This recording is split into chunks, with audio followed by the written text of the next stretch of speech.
I had a joke one time that a couple were giving each other silent treatment, and then the husband was supposed to catch a plane in the morning, and then so they didn't speak, and then he just wrote to his put on the side of his wife's bed and told her, "Please wake me up at 5:30 a.m. because he had to catch a plane."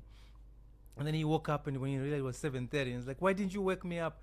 And he said, "Look, I woke you up." She woke up and she wrote, "It's 5:30 a.m. Wake up now," because they were giving each other silent treatment, right? So she just woke up and wrote.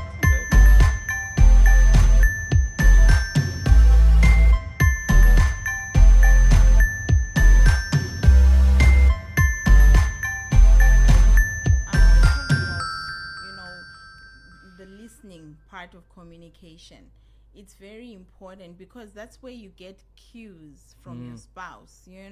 Sometimes they can just be talking and saying, "Oh my goodness, I these days I've been seeing this kind of thing that's in fashion. I'd really love to have this thing. I really like what I saw the other day on TV," or what.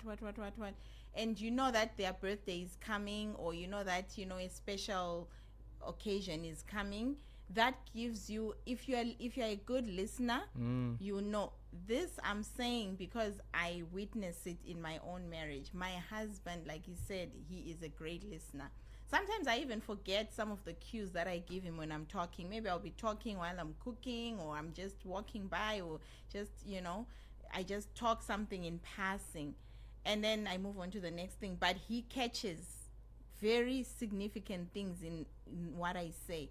And then birthday comes, or Christmas comes, or whatever event comes, I open the gift. I'm like, oh my God, this guy, he listened. I would have completely forgotten, or I would have ruled it out and thought, what, I'm not even gonna get this. But he remembers those kind of things. He's very sentimental, by the way, very sentimental. And am I not blessed to just have him as my husband? But anyways, let me continue. Let me not be sidetracked here. Yeah, so you get cues through communication, and you get to know what your spouse wants. You don't just randomly buy something that they are never going to wear. You buy your spouse a dress and say, I bought you something. Aren't you grateful? Well, I already have 3 red dresses in my closet. I don't need a 4th one. Why did you buy? Because you are not engaged. You don't even know what is happening in your spouse's life. You don't know what they want. You're not listening. So communication is important, because men, women, it will really raise the bar in your marriage. It will really give you so much credibility, and and it will spice up your marriage in a way that you cannot even imagine. So be a good communicator through listening. And another way of communication is the tone.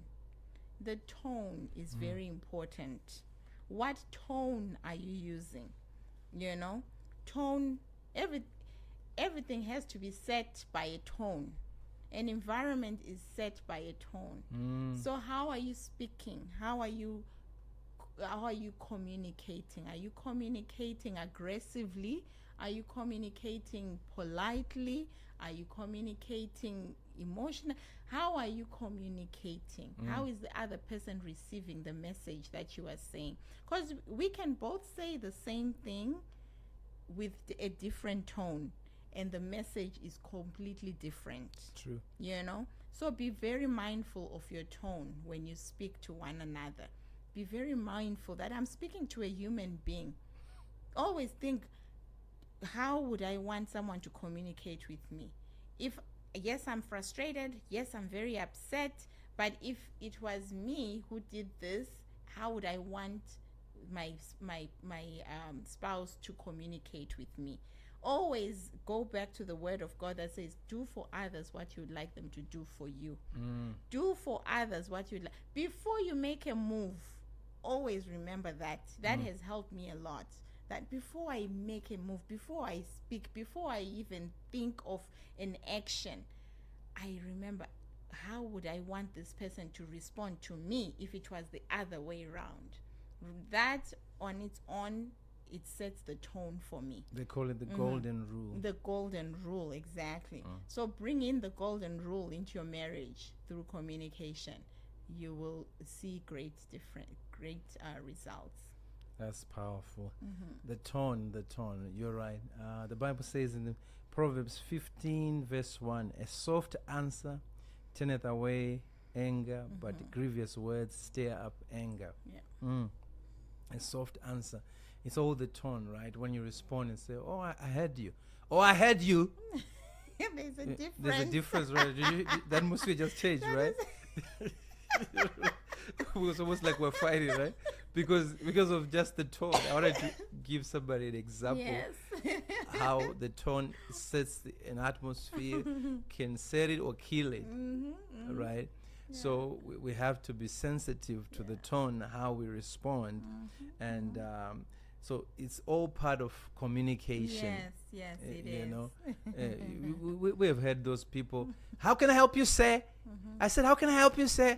You really don't want to help me. You know, you already turned me off. Yeah.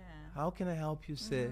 Yeah, you know, that's so true. Just hold that thought, because a tone can either, you know, cause a conversation to continue, or it can stop the conversation right there. You True. know, it can either get the person to open up and tell Inviting. you more. It can be inviting, or it can be totally a turn off. You know, so be very careful. If you need help from somebody, or if you need something, you know, if you need a certain response, or you need a certain Expecting a result, different you have a reaction. certain expectation, be very mindful of your tone, because the tone can, you know, it can close doors for you.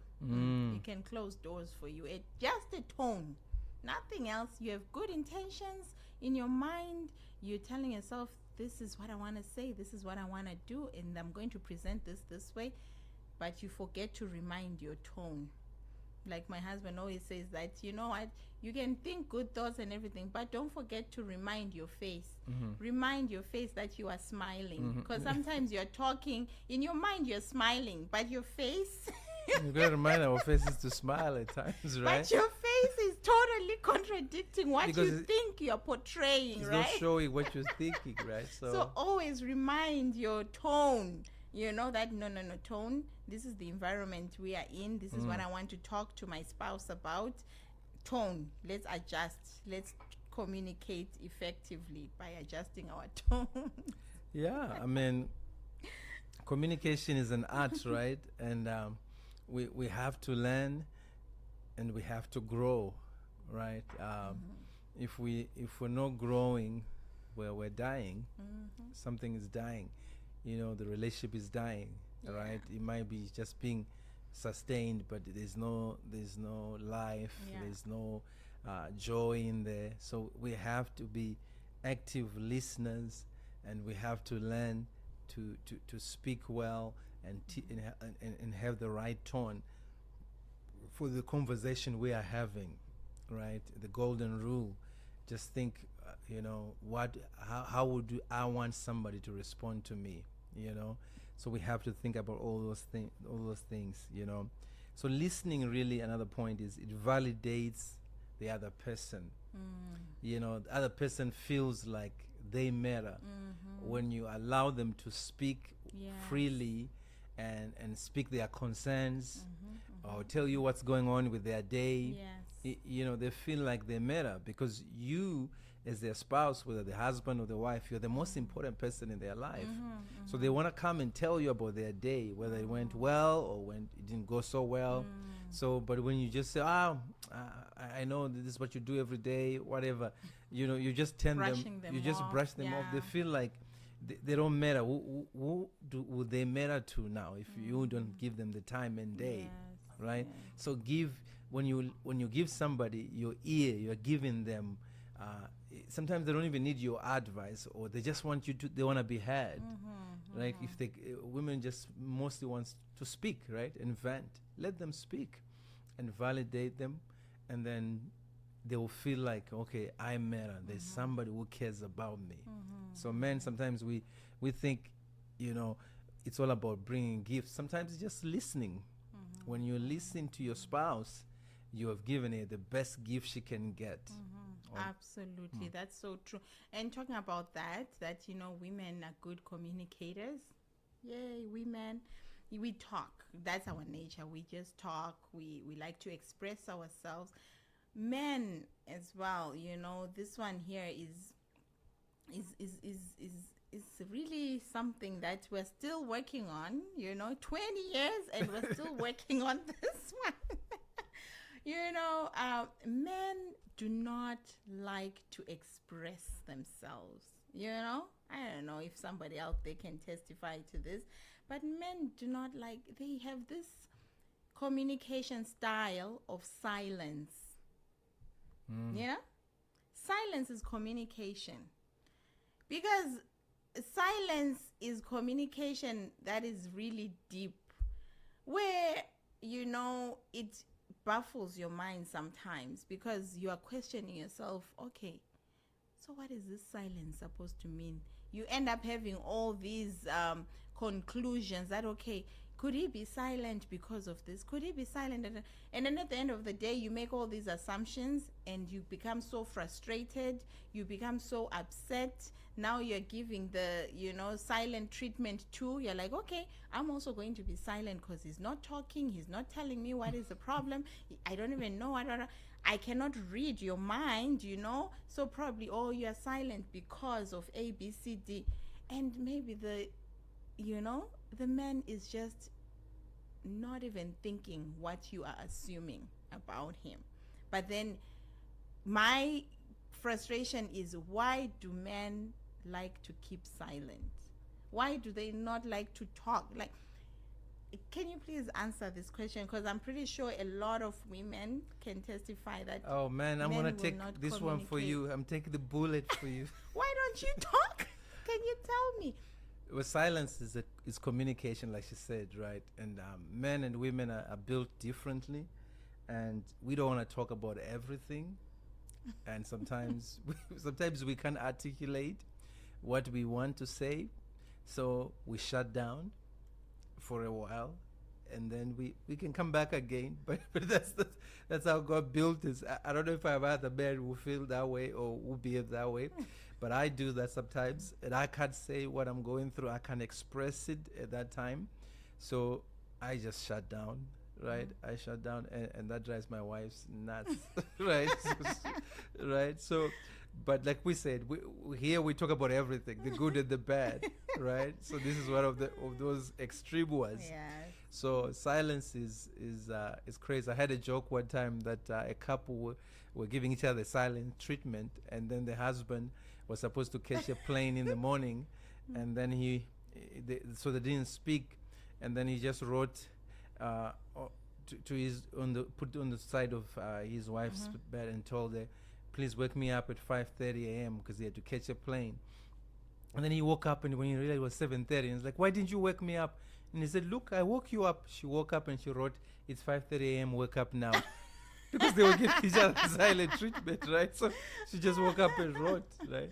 So that's the extreme. But you have to understand, men and women are built different, like she's saying.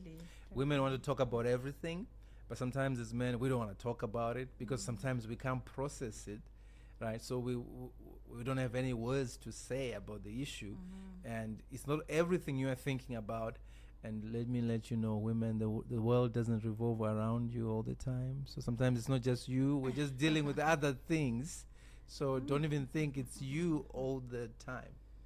Yeah. No, I guess it's just the nurturing, the motherly, nature that is in us, that we get so concerned. We want everybody to want to check on everyone. Are you okay? How are things? So we love expression because it's our nature to be, what can I call, to be incubators, to bring somebody in and just make them feel like it's okay, it's gonna be okay. So we want to, it's that emotional attachment, that we have as women, as wives, as women, pretty much, that we are just nurturers and we're emotional and we just want to we want to fix things sometimes, you know. We just want to make everyone feel like, okay, mommy is here, you know, you are in good hands, let me comfort you. We are comforters, right? So if we don't know, it really makes it hard for us to provide that comfort, because we're like, what is wrong? Is it me? What can I, you know? It's just, I guess it's that nature. It's just nature thing. it's just It's how we are. understanding each other's makeup as men and women, yeah. right? It helps it, and you know, just to give you liberty, women. We are not your projects. You don't have to fix us. We're okay. You can love us and everything. God is the one who fixes. He will make us better. God, we cannot change each other. That's one thing we'll talk about one day in marriages. We have different strength and weakness. We cannot change each other, but we can be there for each other, like she says. But you can't fix that man. So don't get frustrated because you can't change him and you can't change her either way, right? So, but we just keep on loving one another, Love one another, communicating and the best that we can, and giving each other grace, because this communication is a journey. Like she's saying, 20 years in, we still have things we have to fix, right? But there are things that we have learned. So you just breathe. If you're 1 year in, 5 years in, 7 years in, and you feel like, how come we're not there yet? So take heart. We're 20 years in, and we're still working on some things. So you're on the right track. Yes, You're on the right that's track. true. Yeah, that's very good. You know, and again, the other thing in as couples, you know, receive the love. If your spouse is showing you love, if your spouse is showing you, you know, is showing you some care, and you know, trying to give you something that they feel you need, in, you know, like comfort, like love, like affirmation, compliment, receive it with a simple thank you, you know. Receive it with a simple smile, receive it with a hug, you know. Hug each other. Hugging is biblical. You have to embrace one another, because in embracing there's some physical contact, there is some emotional you know, transference that happens in that act when you embrace one another. It's just a form of showing somebody that, you know what, I got you. Affection. It's affection. I got you. I'm here for you. You know, I've got your back. So let's receive one another as couples. Receive your spouse when they want to extend, you know, affection to you. They want to extend love to you, compassion. Receive it. Don't just be stiff and rigid and, you know, just you don't move, you don't twitch for nobody. You're just grumpy. You're hard, you know. Just loosen up, tear off those walls. Don't be on guard with your spouse. That is the person you must be most vulnerable with. If you're not vulnerable with your spouse, I don't know, like, who are you vulnerable to? It can't be your brother, it can't be your sister, it can't be your mother, because the Bible says a man shall leave his mom, right? His mother and father. His mother and father, and he will what? He will cleave to his wife. He will cleave. You know, cleave. What is to cleave? You know, just hearing this word, to me, it's like to cleave. Be knit together, you know? Yeah, you'll be knit together. You will leave your mother and father, and you will cleave to your wife. So you have to be vulnerable to each other as a couple, you know. Trust one another, and just know that your spouse has your back, and he has your back. Be secure, and this comes through communication. It doesn't just come up, it has to come through communication. Communication builds a lot of layers. It builds the blocks, you know. Where there's no communication, the blocks do not rise as fast. But when you communicate, it builds blocks. You realize, wow, you know, you're married, you're 10 years, 15, 20 years, 30 years into the marriage, and my goodness, it is beautiful and it's strong. So communicate. Yes. We're going to call it a wrap. Thank you so much for all those insights. We we might tackle communication because communication is broad. We will probably go Part two. in deeper on another day. But here's a few other things. Pay attention and listen. Pay attention to your spouse, like she's saying. Listen to understand and validate their thoughts. Validate each other, like she said. Affirmation, affirm each other. Learn to compliment. Maybe we're coming from backgrounds where we never got compliments, but create that. The thing about marriage is you can create your own culture. Yes. Yeah. Create your own culture in your family. We have things that we have created in our own family that we are a first generation here in Canada raising kids, so we had to create some of our own culture, you know, celebrating Thanksgiving, things like that. Yes. And you know, you create your own culture because it's your family. Yeah. You know, you can't just be a family that doesn't have any culture and things that you value as a family, right? Yeah. So validate each other, keep on loving one another. Yes. So we're glad that you were here. Share this stream, share the if the content if you enjoyed it. Comment, tell us what you want to hear. Give us your ideas, thoughts, how you communicate as a spouse. If you have any questions, please feel free. Just DM us, send a message. We will try and address those questions through direct messaging as well. But if there's anything you want to tackle, it's something you want to understand, or you're going through something in your marriage that you feel, you know, you would like to reach out to us, absolutely. Our doors are open.